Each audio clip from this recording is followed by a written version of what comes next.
5, 4, 3, 2, 1. Welcome. Thank you. Thousands auditioned, both online and in person. You are the 10 that remain. A big congratulations to all of you for getting to this point. To kick things off, challenge 1, we're going to have a good, old-fashioned trivia contest. Yeah. Here are the rules. I'm going to ask you a simple question. You have 7 seconds to write down what you think is the correct answer on a piece of paper that we'll be giving you in just a few seconds. You're coming in and you want to obviously show that you know your sports and you know your stuff. If it's incorrect, you are immediately eliminated from this challenge. There is something on the line here, it's significant, and I'll give you guys more information on that a little later on. Are you ready? Yes, sir. Absolutely. Yes, sir. Here we go. And this is one of the most infamous questions in drafted history. What is the current name of the stadium where the Toronto Blue Jays currently play?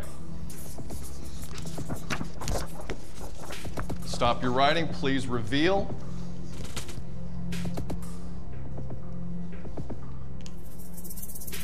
All right. You have all averted complete disaster. It was a question that I'd seen on last year's drafted. So once I heard that question, I was like, okay, like, it's gonna work out for me easy. So I think it took a little bit of the pressure off. On to the next one. Which NBA team has won the most championships in league history? Time's up. Let's see the answers, please.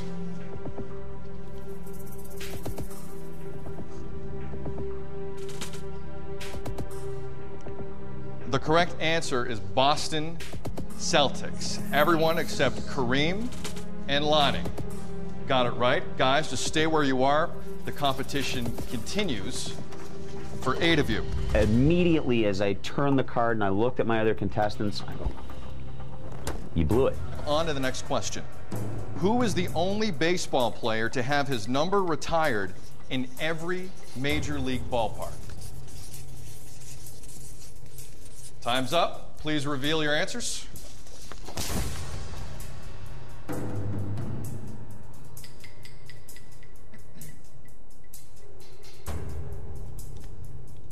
The correct answer was Jackie Robinson. 3 of you got it right. Sean, Andrew, Phil, and Brent. 4 of you got it right. I should have had that. But hey, it's live and learn, you know? And then the thing that I'm happy about with the trivia challenge is I'll never forget the answers to any of those questions ever again. So 4 of you still have a shot at winning this challenge. Simple question. Where was Steve Nash born?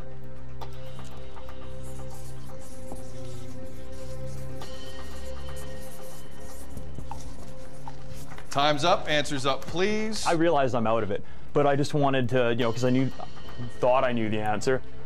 Austin, maybe you didn't understand the rules when we began. When you're out of the competition, you don't answer. Okay. I understand, Sid. I just wanted to put my... And on top of that, it's wrong. Oh. The correct answer, guys, is South Africa. Oh. Andrew, Phil, done. Sure. It's down to Sean and Brent. All right, guys. We're doing a closest to question. We're going to wrap this up right here.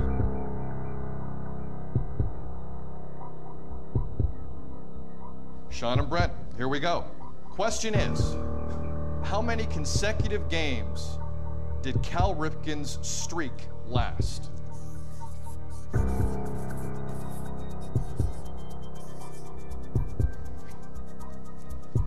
Time's up, boys. Answers up. Let's see the numbers.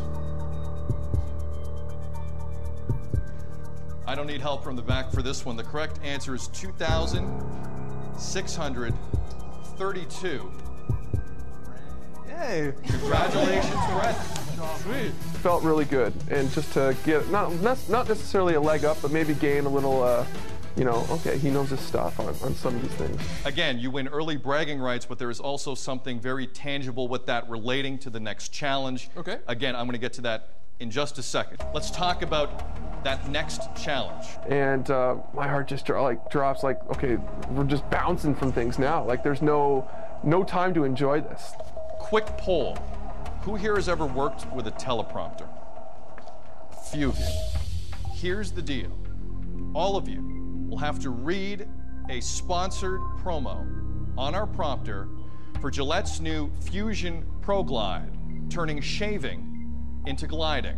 Brent, I mentioned you get something for winning the first challenge, the trivia component of this competition. Here's what you now have to decide. Because you won the trivia challenge, you can either go first in our prompter challenge, last, or basically anywhere you want to go. I'll go right in the middle. Right in the middle. Sure. This is going to be a big one. Best of luck to all of you. Thank you. I blow the first challenge on a question I knew the answer to. I'm like, if I blow the next one, I'm done. Here we go. Scotty, stand by for that move. Slowly follow them where it goes. Come around to your right.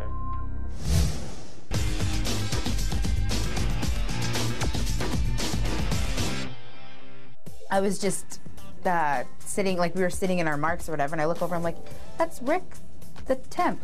It was pretty cool to meet Rick Campanelli. He's been in the industry for so many years and obviously very successful. How's it going, guys? Congratulations, you're the finalists for Gillette Drafted 2 on the score. Welcome.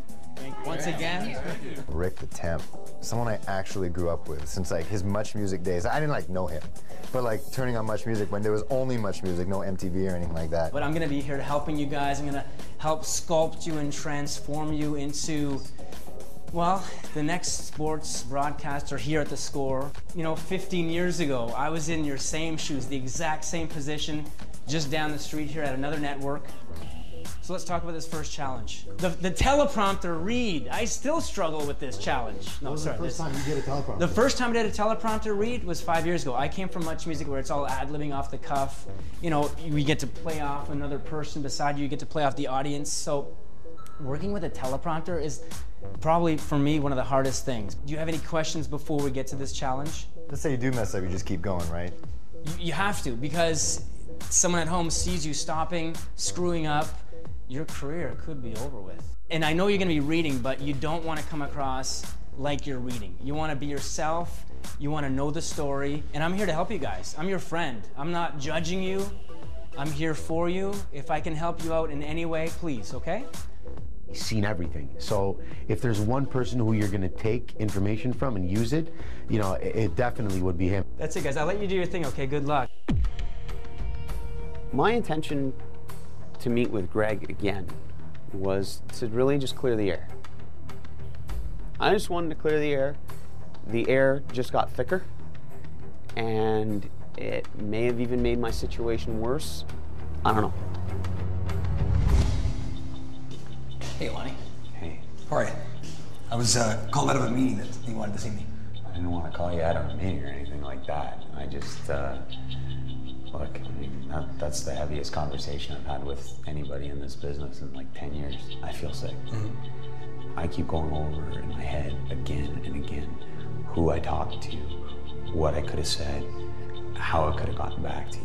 I got you. But we went over all this morning about whether or not you said anything. But so is there something different that you want to tell me now, or is it just you wanted to reiterate a lot of the same thing? Everything's going over in my head. I have no idea. Like it's because honestly, I put in a phone call. I know. Right after our conversation. You said you did. And the story didn't change. The problem I have now is that we sort of stopped production on this thing. I was in a meeting. I got called down here. And now I'm not sure what this conversation is. With the point I can't. It's killing me. I'm not stupid enough to go out into a room full of ears and cameras and people in this kind of industry and say to them, "I'm top 10." I mean, I could have told it to strangers at a blackjack table I was at when I found out. I said, I just found out I might be in an industry that I want to be in. Never told them where. Never told them when. So you might have said that somewhere? I said that at the blackjack table. But I didn't say that to people in the business. I said, I was at a blackjack table. I was in Vegas. Yeah. I said, I might be in an industry I want to be in. Who says that? Seriously. Now I feel like you're taking me for a fool, right? They don't know me. I don't know them. I knew they weren't part of the media. Right. somebody who is part of the media came back and heard something that you were saying. That's all. Those are the facts. I'm not giving you opinion. You told me that it was people in the media. Yeah. I wasn't around any media, and I didn't even give any specifics. Listen, I'll take all of this into account. We'll talk about it at some point.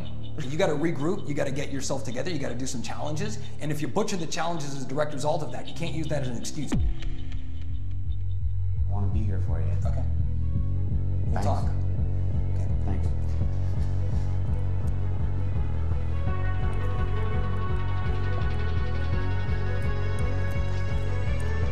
After the second meeting, I felt worse.